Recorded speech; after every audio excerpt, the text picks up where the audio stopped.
और कोई इतना बड़ा है और उसको इस बड़प्पन तक भगवान ने पहुंचाया क्यों?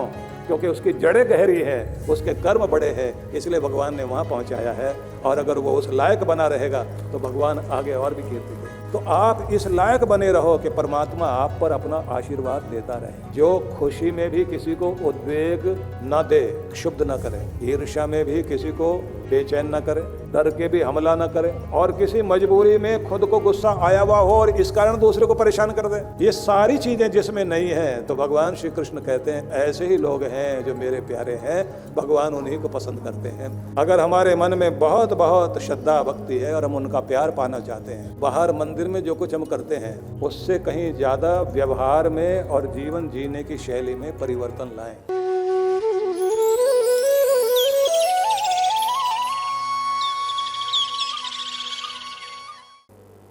राजा रणजीत सिंह थे ना,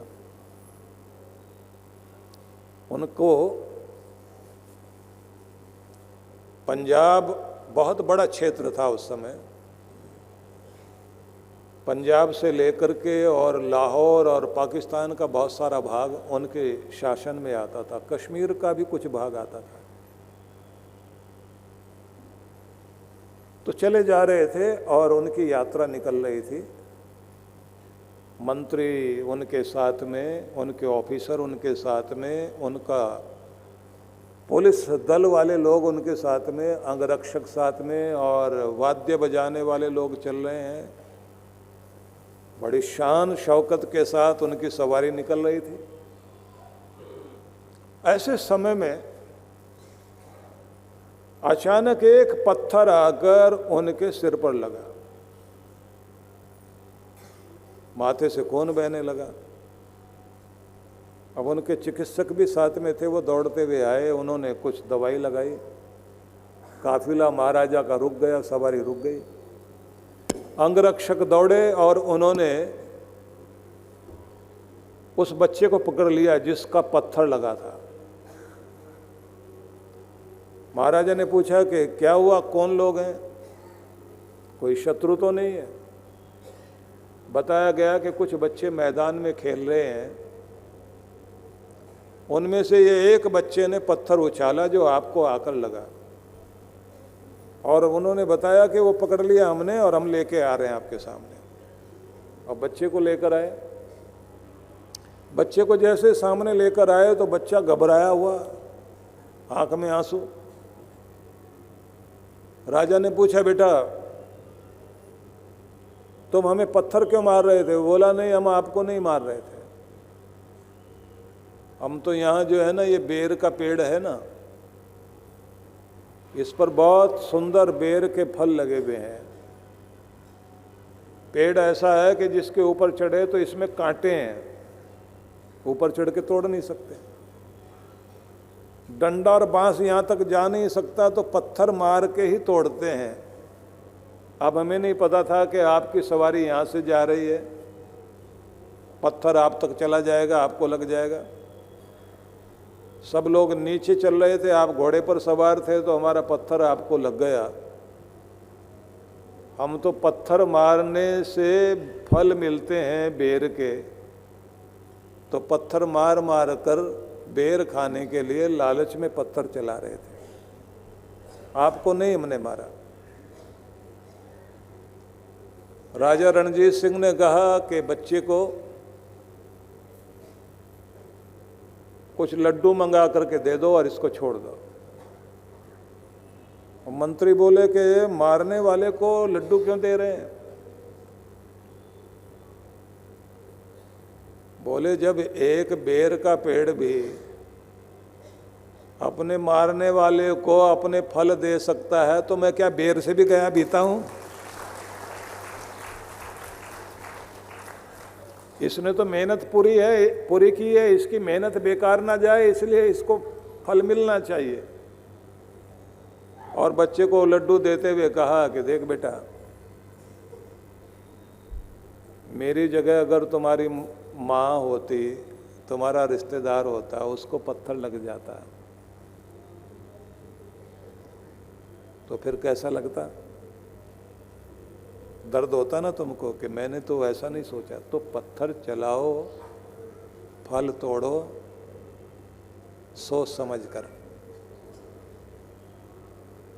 और फिर प्यार से उसके सिर पर हाथ रखा। अब यहां पता लगता है कि एक व्यक्ति इतनी ऊंचाई पर है, इतना बड़ा राजा। आप लोग जानते हैं कि महाराजा रणजीत सिंह ही थे जिनके पगड़ी की कलगी में कोहिनूर हीरा लगता था। अद्भुत राजा थे, इतना बड़ा रुबाब, इतना बड़ा प्रभाव, ऐसा वर्चस्व, ऐसा उनका आभामंडल। ऐसे लोगों की तरफ कोई उंगली कर दे तो उनके सैनिक तो हाथ काट दें। सैनिक ये कर सकते हैं, लेकिन राजा जितना बड़ा उतना ही, जितना बड़ा राजा है उतना ही भीतर से भी बड़ा। और पंजाब के कुछ लिखने वालों ने तो अलग तरह से लिखा इस घटना को। कुछ लोगों ने इतिहास लिखा या कहानी लिखी तो उन्होंने अलग तरह से वर्णन किया। उन्होंने कहा कि बात ऐसे नहीं थी। जब बच्चे को पकड़ करके लाया गया तो उससे पूछा कि पत्थर क्यों मारा? बोले मेरी माँ ने ये कहा था कि रोज दूसरे बच्चे पेड़ों को पत्थर मार मार के फल तोड़ते हैं ना, तो ये तो पत्थर मारने से जो फल देने वाले पेड़ हैं, इनके ऊपर तो छोटे छोटे फल लगे हुए हैं। लेकिन हमारे देश में तो एक ऐसा फल का पेड़ है हमारा राजा, वो पेड़ जिसके ऊपर उसके पत्ते, उसके फल सोना चांदी हीरे जवाहरात धन से भरे पड़े हैं। ऐसा पेड़ कभी देखने को मिले तो तुम्हारा भाग्य जाग जाएगा। तो बच्चे ने कहा साहब मैं गरीब बच्चा हूं, मैंने आपका बाजा सुन लिया था और मुझे लगा कि इतना बड़ा राजा है और वो ऐसा पेड़ है जिसके ऊपर चारों तरफ धन ही धन है। तो ये लोग दूसरे बच्चे तो बेर के पेड़ से पत्थर मारकर फल तोड़ रहे हैं, मुझे लगा कि इतना बड़ा पेड़ जा रहा है, इसको अगर लगाऊं तो हो सकता है मेरी जन्मों जन्मों की गरीबी दूर हो जाए। और ऐसा जैसे ही कहा, राजा जोर से हंसा, बोला अच्छा पेड़ समझता है हमको, और वो भी धन का। दिखाओ वो कौन सा पेड़ है जिस पर बच्चे पत्थर मार रहे हैं। तो देखा तो सामने फलों से लदा हुआ बेर का पेड़ है। बोला जी देखिए वो वाले बच्चे पत्थर मार रहे हैं और फल मिल रहे हैं।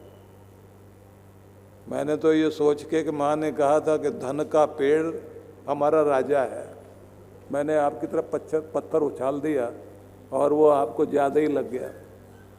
अब मैं माफ़ी मांगता हूँ।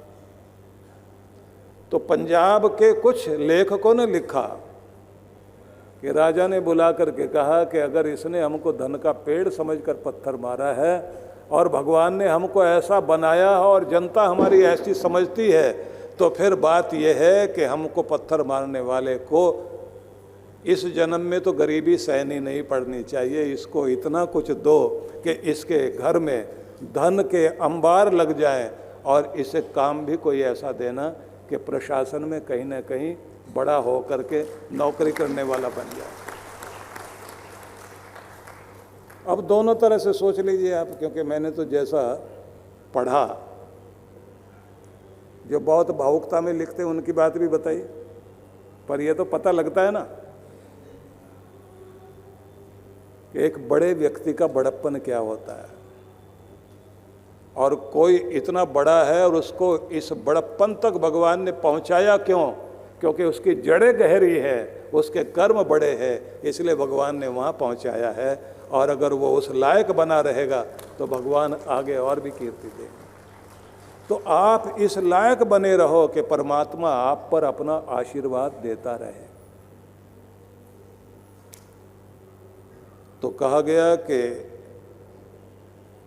जो खुशी में भी किसी को उद्वेग न दे, क्षुब्ध न करे, ईर्ष्या में भी किसी को बेचैन न करे, डर के भी हमला न करे, और किसी मजबूरी में खुद को गुस्सा आया हुआ हो और इस कारण दूसरे को परेशान कर दे। ये सारी चीजें जिसमें नहीं है, तो भगवान श्री कृष्ण कहते हैं ऐसे ही लोग हैं जो मेरे प्यारे हैं, भगवान उन्हीं को पसंद करते हैं। तो समझ लीजिए कि अपने प्यारे ईश्वर के प्रति अगर हमारे मन में बहुत बहुत श्रद्धा भक्ति है और हम उनका प्यार पाना चाहते हैं, तो बाहर मंदिर में जो कुछ हम करते हैं उससे कहीं ज़्यादा व्यवहार में और जीवन जीने की शैली में परिवर्तन लाएं। तो फिर आप जो कुछ कर रहे होंगे वो हर समय किया जाने वाला कर्म भक्ति होगी और हर पल आपके ऊपर प्रभु की कृपा बरसती रहेगी। भगवान राम के संबंध में मैथिली शरण गुप्त ने एक बड़ी अद्भुत घोषणा की कि राम जी क्या करने के लिए आए, भगवान क्या करने के लिए धरती पर आए। तो भगवान के मुख से स्वयं निकला कि भावों में नव वैभव